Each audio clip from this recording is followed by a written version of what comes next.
I mean, I think the formula's been set. Kind of every week we do the same things and we prepare the same way. But BC's a really good team, and as far as just like looking at the record, you might not think so, but you look at some really close losses and just watching them on tape, they're really physical. Last year they were the same way, really physical, always in the right spots, just really smart and well coached. So they're gonna be a tough team.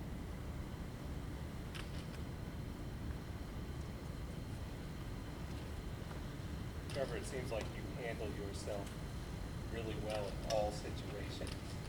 Do you ever let some of the outside talk get to you, bother you? I mean, people are picking apart absolutely everything that you do. Not really. I mean, that's just something I've accepted. Just kind of I've learned throughout my 2 years here now. Is just it's gonna happen. Being the quarterback here, and really all the guys get the same thing too. Travis, T, like all the guys, they get the same thing. So it's just part of the position we're in, and it just comes with it. So you just have to ignore it as best you can, and just kind of keep I guess that stuff outside of your circle and outside of this building for sure. Do you ever have to talk to, I don't know, somebody in your family, Coach Streeter, friends about, just working through it at all?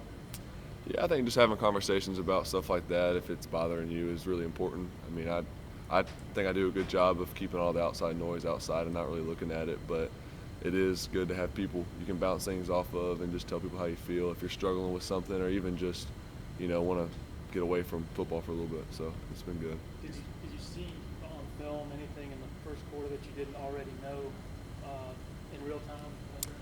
No, for the most part, I think on my interceptions, I usually know right after what it was, what I did wrong, or whatever. Then, so that's how that was. Right after I threw it and saw it, I was like, okay, yeah, I know that was either dumb or I know what I was thinking or whatever it may be. But yeah, I mean, I knew right after those two plays what I did wrong. Because you know what you did wrong, is there less of a sense of urgency kind of leading up, I guess, during the week to get that corrected because it was so clean since you did know what you did wrong? Or do you feel like there's a sense of urgency to get those mistakes corrected because it might matter more now than not? I wouldn't say. I mean, since I know they were just really bad plays, so I think those are easy fixes. Just not. Those are just dumb plays that I made. So I think those are easy fixes. But as far as there is like a sense of urgency for me to get back out to practice and want to, just get all that behind me and kind of start a new week. So I like to do that, especially after a game, either whatever we won big, whatever it may be, or a close game or whatever. I like to start the new week and just get focused on the next opponent instead of thinking about the week before. So when you're watching film, Streeter or the offensive staff, I mean, do they kind of breeze over those interceptions because it was so obvious, or do they spend a lot of time kind of coaching you hard on them? On ones that are obvious, I mean, he'll just be like, "Look, this is just a bad play," like So it's not. We don't usually go too in depth in that. If it's something else that, something confused me or something like that, then or we weren't on the same page, then we'll take more time to fix those. For you, because you're so confident in your abilities and your arm, is it difficult to hold back because at times you're like, yeah, I can make that throw, but then you're with Coach Streeter and he's like, don't do that. How do you try to, put all that together and make sure you're making the right reads and throws? Yeah, I think there's a fine line between, trusting yourself and then just overdoing it and trying to make too many plays. And I think both of those were kind of just trying to look at too much and trying to do too much on both of those. So that's just me. I need to learn a little bit more about just, checking it down with the running back, getting to Travis, or if nothing's there, just throw it away. So those two things I can learn from. And then also, but I don't ever want to take away, like, my ability in pushing the ball downfield. So that's something that I was happy with, how I didn't really let those affect me and kind of just kept going and kept firing. So that was something I wanted to make sure that I did, was to not let two bad plays dictate the rest of the game. On that touchdown to Justyn at the end, Coach Scott says you got a plus and a minus on it.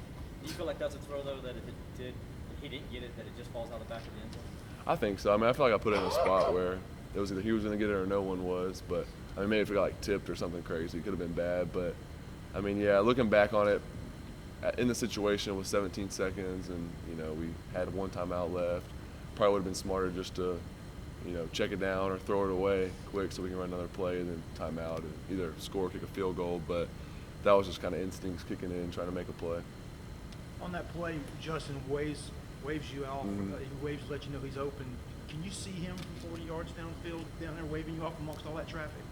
Yeah, so I saw him originally, and he was covered, and then when I rolled out, he kind of went back across the end zone, and I saw him. And then he, like when I looked at him, he waved his hand, so we were on the same page. Is that an example of you not letting those interceptions beat you twice because you were obviously confident in making that type of throw? Yeah, I think that's where, that's somewhere I don't want to be, is when I do make a mistake, let that affect, how I play from then on. So I just want to play the same way, and I know when I make a bad play or just a dumb throw, so it's just moving on from that and just keep playing the same way. You don't know how good was it to see Darien Rencher get his touchdown? It was awesome. Yeah, that's one of my best friends, so I was super excited for him, and really should have scored the play before, but I didn't pitch it, so I was really happy that he got in there on the next play. Does the outside criticism ever serve as a extra motivator for you at all, or does it just make absolutely no difference one way or the other? I mean, I think more and more that I've just been around it, I think it just doesn't make a difference. You can use it as motivation, but then you don't want to get caught up in what other people are saying and just only use that as your fuel. You want it to be internal, and you want your team to have these goals and to work for them, not just because other people don't think you can, but just because you want to, and those are things that you want to do. So I think the more and more I'm around it, it just doesn't matter. Trevor, does it ever get frustrating team-wise when you guys win games, coupled by big margin, and yet the national ranking goes down a little bit? I mean, we're just gonna keep doing the same thing. We can't really do anything else. I mean, I think personally I can play a little better, but I mean, as far as a team, the last 2 weeks we've played well and we've won by big margins. So I mean, other than that, I don't really know what else we can do. So we can't. And that's what Coach Sweeney always says: don't try to control things that you can't control. We can't control what they're going to rank us, and that's obvious after the past 2 weeks. So we're just going to keep playing, and I think in the end it'll work itself out. You mentioned that you usually know right after what went wrong, but when was the last time that defense genuinely confused you?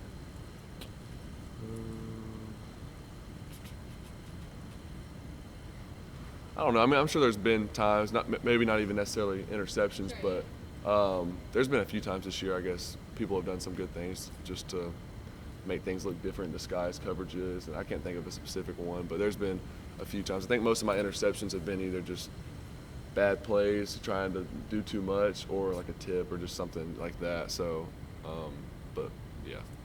Jeff Scott earlier was mentioning how you really didn't face any adversity last year. Was there any point where you wondered, like, am I going to make it through here without really having a ton of adversity?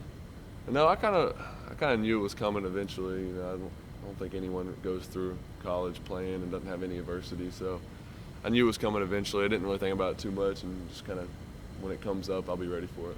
Do you think you and Tua are kind of held to a different standard than maybe most of the other quarterbacks? Because you guys make a mistake, they really kind of just blow it up a little bit. I mean, I just think that's just the way things are now, is being in the spotlight and being, the quarterback at a school like Clemson or Alabama. That's just how it is, and it's something you got to just kind of come to terms with, and okay, that's how it is, and just you just have to live the same way and play like no one's watching. It doesn't really matter what everyone else says, because at the end of the day, you got your team, the coaches that trust you, then that's all you need. You guys have won each of the last 2 games by blowouts, and yet you've dropped a spot in the AP polls each week. Mm-hmm. Is that anything you guys even casually speak about as players, or even had some fun with it in a way? Yeah, I mean, we'll talk about it just because it's ironic, just how that works. But I mean, we're just gonna keep working, and like I said, I think it'll all work itself out in the end.